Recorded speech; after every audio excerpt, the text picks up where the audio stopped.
Well, the idea was that it was first broached by Grossman. We had talked about it off and on, MacNeil and I had, and others, but never didn't know. We just weren't that. It was just seemed like a huge undertaking. But Grossman came to us and said he thought the time was right. Would we be interested in doing it? And if so, what would we do? So we talked about it and decided what we would do with an hour. And we looked, first of all, whether we thought the need was there, and we really did believe it was, and changed the whole concept. In other words, no longer a supplement, but an alternative to the nightly news program. So that was a major head-on deal. And we talked about format and how would we go about it, and we had a huge selling job to do with the stations. And there was a big vote, and we barely carried in terms of the initial support. But within a year, everybody was on board. Within 2 years, everybody was on board. But we had a lot of problems. And the first year was a really difficult year. Well, what was the problem with the affiliates? Well, they weren't sure that they wanted to give up an hour of airtime, early in the evening, for a news. They weren't sure that was way public broadcasting should go.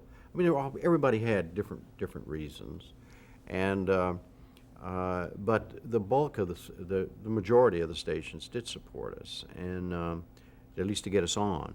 And then there was a crucial vote a year later to whether to renew it, and we'd had a lot of problems, and we came close to losing it after the first year, and but we didn't. And so then, why did you have problems? What were? Oh, we did a lot of stupid things. There were problems that of our own making for the most part. For instance, when we began, I'm embarrassed to tell you this now, but when we started this program, we didn't have a news summary. We sprinkled news stories throughout the hour, and we had all kinds of little. We tried to do too much, and we tried to do so much, and we didn't do things that well. We were just running from hither and yon. And the program was hard to watch because you never knew where the news was. You never knew where's the soft stuff, where's the hard stuff. We thought that was a great idea. It was a lousy idea. It was complicated by the fact I had a heart attack shortly after we went on the air, and maybe 3 months after we went on the air. And I was sitting up when I was recuperating, and I was watching the program. It didn't have anything to do with the fact I wasn't on it, but that this thing wasn't working. And I figured out why. So when I came back, I talked to her, I said, we got to do a news summary. We got to put the news all in one place. We got to do the hard stuff and then, arrange things logically.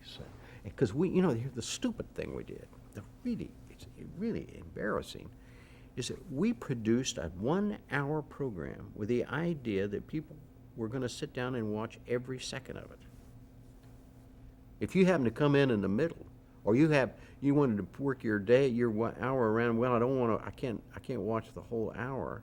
Well, that was a nasty break, friend, because you weren't going to get it if you didn't watch the whole hour. And there are no commercial breaks. No commercial breaks, and you never knew where anything was going to be. You couldn't plan to watch our program. It was stupid.